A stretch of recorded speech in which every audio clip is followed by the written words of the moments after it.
The Little Tin Soldier.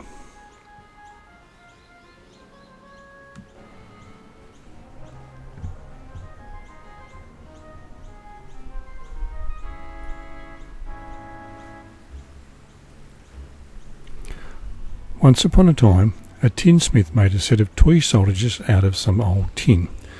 The soldiers stood very straight, each carrying a gun on his shoulder, and they wore smart red jackets, blue trousers, and a tall black hat with gold badges on the front. There wasn't quite enough tin to finish the last soldier, however, so he only had one leg.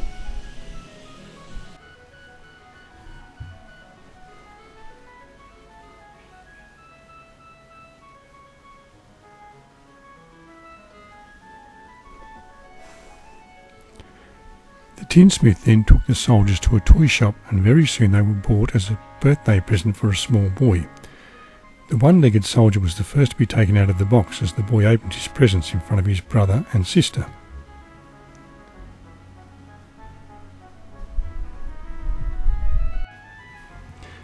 The soldier found himself facing a paper castle with glass swans floating around it on a little glass lake. But the loveliest toy of all was a little paper ballerina with a pink muslin skirt standing at the castle door. A big sequin twinkled on her blue sash. The little dancer held her arms above her head and lifted her leg behind her so that it was hidden. "That's the girl for me," thought the soldier, believing she was one-legged like him.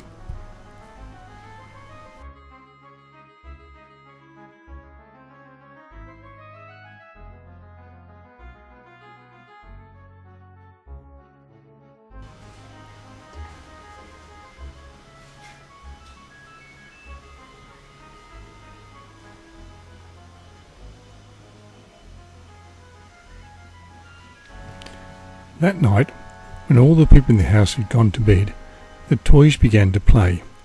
The Nutcracker did somersaults while other toys danced and ran about. The only toys that didn't move were the tin soldier and the lovely paper ballerina. They just stood and gazed at each other.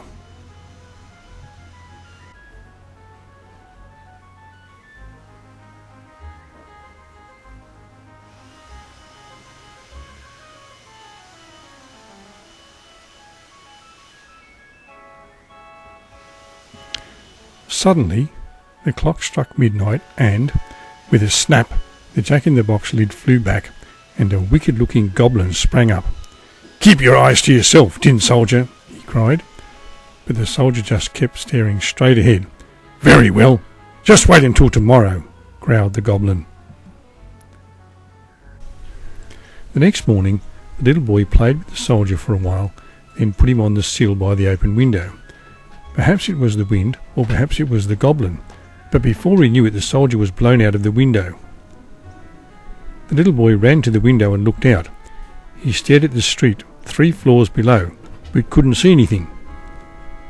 "Please, couldn't I go down and look for my soldier?" he asked the maid, but she shook her head. It was raining much too hard for the little boy to go outside.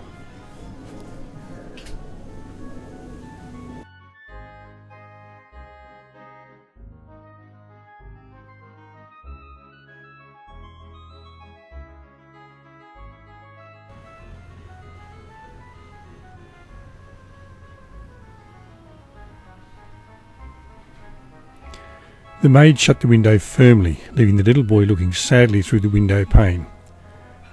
Down below, 2 street urchins were playing in the rain. They found the tin soldier, wedged upside down with his gun stuck between 2 paving stones.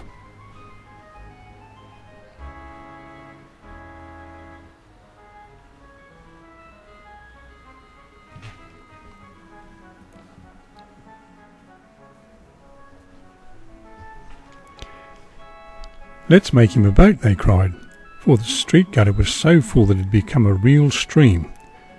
Taking an old newspaper, they folded it into a paper hat, tucked the soldier into the brim, then set the hat afloat in the gutter.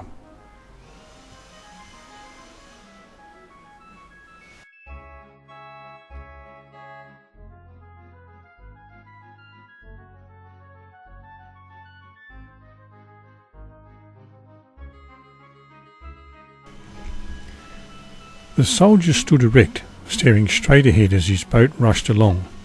The next thing he knew, it had drifted into a long, dark drain. "Where am I going now?" he sighed. "This must be the goblin's fault. If only the beautiful ballerina were here with me, I wouldn't mind." Just then a huge rat rose up beside the boat. "Stop! Where's your passport?" it screeched. The boat rushed on, going faster and faster.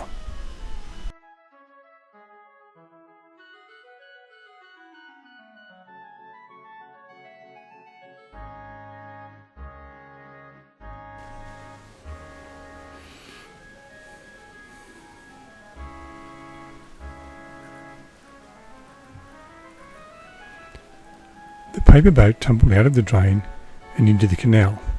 By now it was so soggy that it couldn't stay afloat. It began to sink.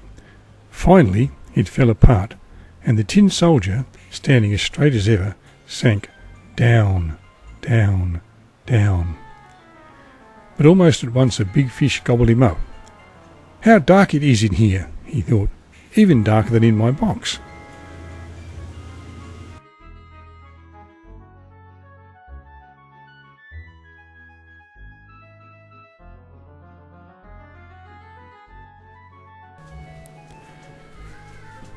The fish swam down the canal and out to sea, carrying the tin soldier in its stomach. The soldier dreamed of the big room with the children, the toys, the paper castle and the lovely ballerina. "I'll guess I'll never see them again, never see her again," he sighed. He couldn't imagine where he was or what was happening to him. But, as luck would have it, the fish swam into a net and was soon hauled aboard a fishing boat.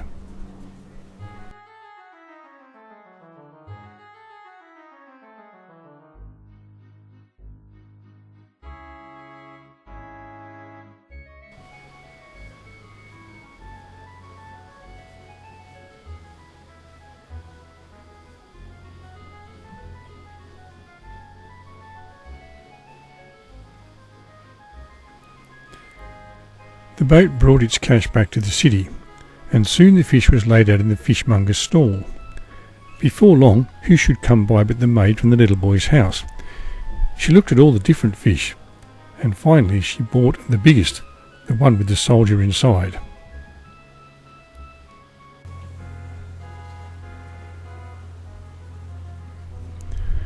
The maid went home and delivered the fish to the cook.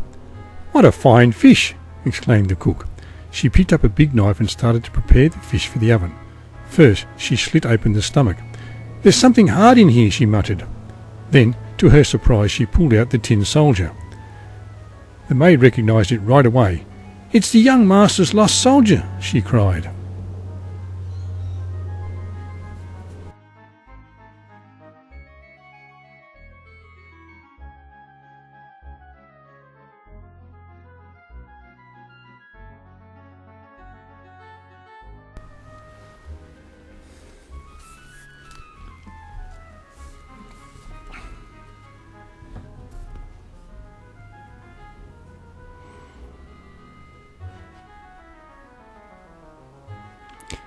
The little boy was very happy when he heard that his lost soldier had been found.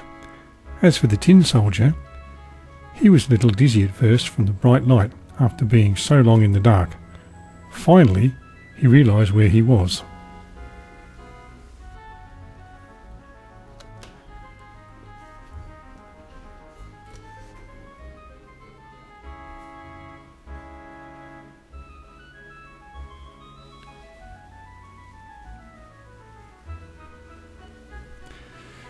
He saw the very same toys on the table, and the pretty paper castle with its glass lake. Right in front of him was the lovely dancer, still standing on one leg. If he'd had any extra tin for tears, he would have wept. Instead, he just gazed at her, and she gazed back. All of a sudden, the little boy's brother grabbed the tin soldier. "Ugh!" he shouted. "This soldier's no good. He's only got one leg, and besides, he smells like fish."